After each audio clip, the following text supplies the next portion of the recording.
Morning student, आज हम class 5 का मोरल साइंस पढ़ेंगे, लेसन 10 जिसका नाम है मुफ्त की सलाह। बच्चों, हमारे भारत देश में आप सबको पता ही होगा, एक चीज़ सबसे सस्ती मिलती है, वो है मुफ्त की सलाह। आप एक से बोलो तो 1000 सलाह मिलते हैं। ठीक उसी प्रकार एक गांव है, उस गांव का नाम है मदनगढ़। उस मदनगढ़ गांव में एक सेठ रहते हैं जिनका नाम है सेठ रतनलाल।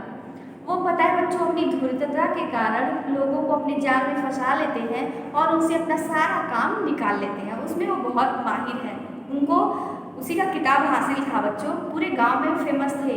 वो सबसे अपना काम चुटकी भर में करा लेते थे और फिर बाद में भेज देते थे।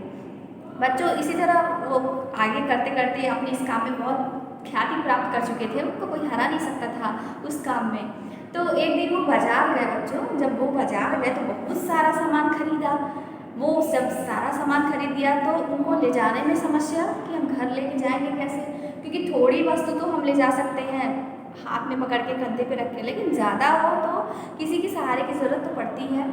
तब सेठ रतनलाल अपने इधर उधर देखने लगे कि कोई आए जो मेरी मदद करे, और उनके जैसा तो कोई था नहीं। सभी उनको गाँव वाले सभी जानते थे वो कैसे हैं। तभी एक युवक आ रहा था तो उस युवक ने पूछा, अरे भाई, आप किसी को ढूंढ रहे हो क्या? कुली की ज़रूरत है क्या? तो सेठ रतनलाल का ये तो बहुत अच्छी बात है, मैं जिसे ढूंढ रहा था वो आ ही गया। ये बहुत नौजवान है युवक, ये सारा मेरी मदद कर सकता है। तो उसने कहा, अच्छा ठीक है, बोलो बेटा तुम्हारा नाम क्या है? तो उसने कहा, मेरा नाम गोपाल है।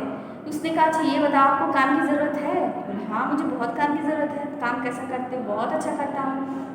उसने कहा, ठीक है, मेरे घर का सारा काम करना है, आप करोगे? तो गोपाल ने कहा, हाँ बिल्कुल करूँगा।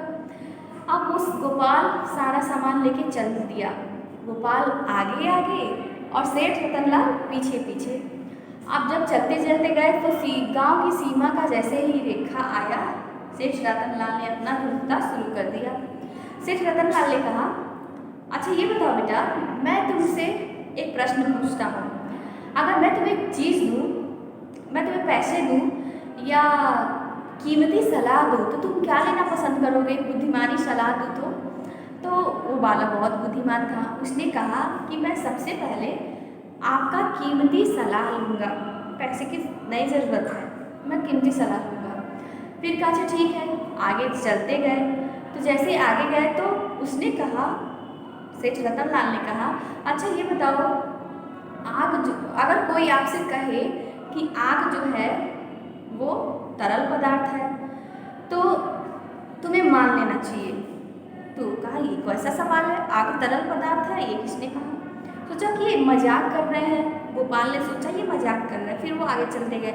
जैसे जैसे उनके गांव की सीमा रेखा आती गई, वो सवाल पे सवाल करते गए। फिर सेठ रतनलाल ने कहा, अच्छा ये बताओ, अगर आपसे कोई कहे, पूरी दुनिया कहे आपसे कि बकरी जो है दूध काला देती है, तो तुम्हें मान लेना चाहिए।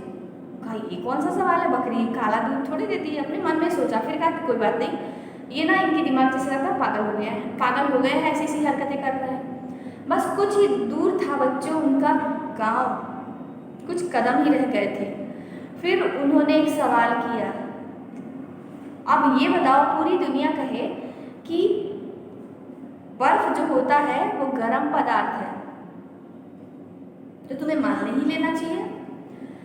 तो फिर कहा, ये तो सच में पागल हो गए हैं, उल्टी सीधी हरकतें कर रहे हैं। उसने कहा, देखिए मुझे सब आता है, सब मालूम है, आप मुझे कुछ मत बताइए। अब ये आपका सामान है, मैंने यहाँ रख दिया, अब मेरा हिसाब बराबर कीजिए। तो उसने कहा, अच्छा ठीक है बेटा, अभी तक तो क्या हो रहा था, अभी तक तो हिसाब तो फाइनल हो रहा था।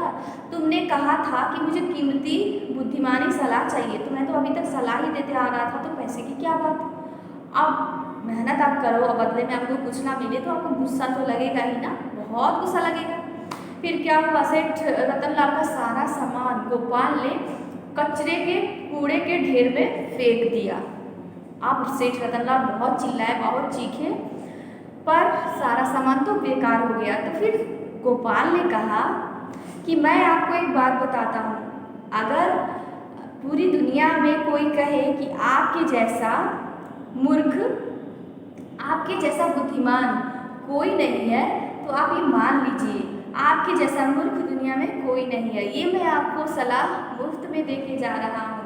और इस तरह से कह के मुस्कुराते हुए चल दिया और धूर्त सेठ रतनलाल वहाँ बैठकर रोने लगे। तो मेरे प्यारे बच्चों, आप भी जीवन में कभी भी किसी से झूठ बोल के, किसी को उल्लू बना के अपना काम नहीं निकलवाना। हमेशा सत्य के रास्ते पे चलना, किसी को मुफ्त का सलाह नहीं देना।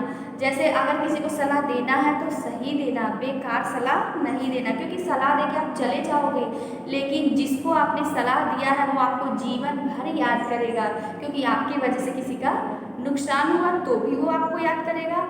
अगर आपने अच्छा सलाह दिया तो आपको जीवन भर